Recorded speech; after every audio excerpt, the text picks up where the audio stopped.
ሶስተኛ መልእክቴ ለምናከብራቸው የክርስቲያን ወገኖቻችን እስልምና በመረጃ የተዋበ ጠንካራ መሰረት ያለው ሃይማኖት ነው። በመከባበር በመወያየት ዲኑን ዲስከስ ማድረግ እንችላለን። እስልምና ጋር ቀርቦ ጃል ሰጠ የለም። ስለ እስልምና ተከራክሮ ሻሃዳ ሳይወጣ የወጣ የለም። 100% እርግጠኛ ነኝ። በእኛ እጅ ብቻ ስንት ሰው ሻሃዳ ተቀበለ? እስልምና ጋር መወያየት የፈለገ ፊት ለፊት ይምጣ። በሚፈልጉት መጽሐፍ በሚፈልጉት ርዕስ ማውራት ይቻላል። ዕውቀት ይዳኝ ያኔ፣ ሐሳብ ያሸንፍ ያኔ። ስድብ አይደለም፣ ማንጓጠጥ አይደለም፣ ትልቅ ስብዕና ማርከስ አይደለም። ዕውቀት ይዳኝ። እስልምና ሁሌም በሩ ክፍት ነው። የመጨረሻው መልእክቴ ለኛ ለሙስሊሞች እንዲህ አይነት ክስተት ሲከሰት ነቢዩን አለይሂ ሰላቱ ወሰላም የበለጠ እንድናወሳቸው ይከጀላል። ከዛሬ በኋላ በአላህ ፍቃድ የሚወለዱ ልጆች ስማቸው ሙሐመድ ይሆናል ኢንሻአላህ። ሴቶች ከሆኑ በሚወዷት ሚስታቸው አኢሻ፣ አብራቸው በቆመችው ኸዲጃ በሚስቶቻቸው ስም እንሰይማለን። በሚወዷት ልጃቸው ፋጢማ ስም እንሰይማለን። አደራ ብዙ ሰው ልጅ ይወልድና ይደውልልኛል፣ ስሟን ማን ልበለው ይለኛል። አንድ መልእክት ነው የምሰጠው፣ የልጅህን ስም ከህይወት ግቧ ጋር የሚያያዝ አድርግለት ይለዋል። ስም የህይወትህ ግብ ማለት ነው።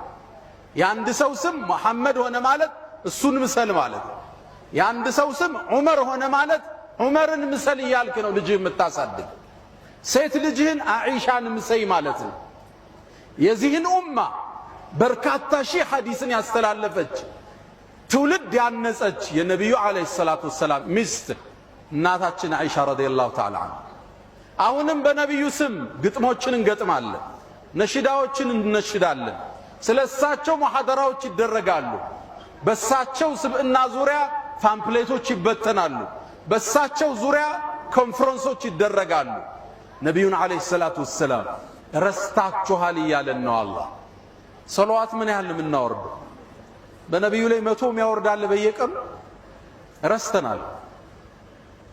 ነቢዩ አለይሂ ሰላቱ ወሰላም በእኔ ላይ አንድን ሰለዋት ያወረደ አላህ በሱ ላይ 10 ያወርዳል አለ። ልብ ብላችኋል? ገልብጡት፣ ብትገለብጡት ራሱ ትርፍ ነው። እኛ በነቢዩ ላይ 10 አውርደን አላህ በእኛ ላይ አንድ ቢያወርድ ትልቅ ሽልማት ነበር። አላህ ግን ገለበጠው። አንድ አውርዱ 10 በእናንተ ላይ አወርዳለሁ አለ አላህ። አላሁመ ሰሊ ወሰለም ወባሪክ አለ ሰይድና።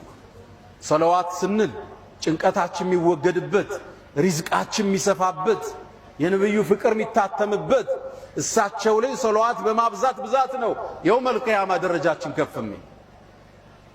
ሰይድና ዓሊ ረዲየላሁ ተዓላ ዐንሁ አንድ ጥያቄ ጠየቋቸው። ንግግሬን በዚህ ልቋጭ። አላህ ከፈጠረው ነገር ሁሉ ጠንካራው ምንድነው አሏቸው። አላህ ብዙ ነገር